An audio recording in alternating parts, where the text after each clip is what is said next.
Bună ziua, dragii mei, și bine ați venit la primul episod din seria noastră de cel puțin 500-1000 de episoade de muzică live. Da, cum bine ați auzit, muzică live.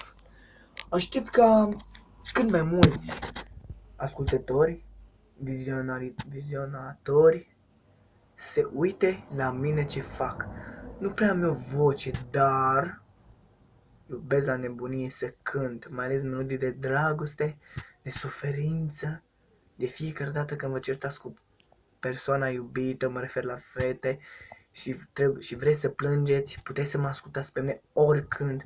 Doar un like, un comment și un share sau orice, nu contează, mă va face nu doar pe mine fericit, și pe voi sau chiar pe întreaga planetă.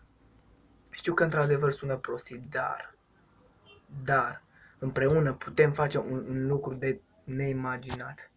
Așadar, prima melodie pe care am de gând să vă cânt azi se numește Cerul are multe stele, Nicolae Guță, anul 2015, care a făcut ravagii enorme cu această melodie.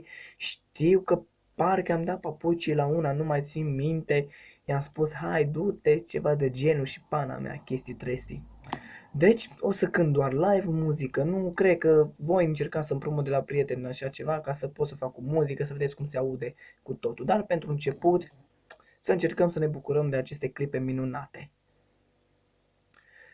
Tu ești floarea ce-am cules, cu grijă te-am ales, și de-ar fi să mai culeg, tot pe tine te aleg. Tu ești floarea ce-am cules, cu grijă te-am ales, și de-ar fi să mai culeg, tot pe tine te aleg. Cerul are multe stele, sha la la la la la la la la, eu vreau doar una din ele, sha la la la la la la la, să înflorim toată lumea, la la la la la la la la la, eu vreau numai floarea mea, sha la la la la la la la la. Așa-s ochii omului, oglinda sufletului, tot la fel și ochii tăi citesc fericirea în ei. Așa-s ochii omului, oglinda sufletului, tot la fel și ochii tăi citesc fericirea în ei. Cerul are multe stele, la la la la la la la la la, eu vreau doar una din ele, sha la la la la la la la la, să înflorim toată lumea, la la la la la la la la la, eu vreau numai floarea mea, sha la la la la la la la la.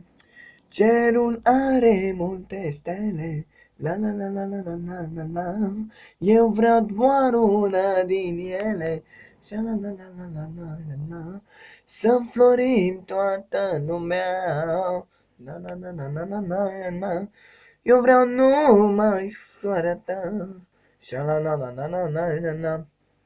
Da, se pare că asta a fost pe ziua de azi. Pentru mai multe videoclipuri aștept. Cred că m-aș bucura într-adevăr dacă am strânge undeva la 50-100 de like-uri, dacă vreți să continui această serie. Sper să vă și abonați la canalul meu și sper că împreună să facem o treabă bună, cine știe.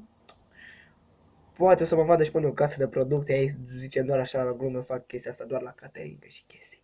Deci, dacă v-a plăcut de mine și cum am cântat sau ce v-am povestit aici, un like sau chiar 2-3, nu contează. Like, sau share sau orice, sunt binevenite pe pagina mea. Vă pup și vă iubesc pe toți. Ciao!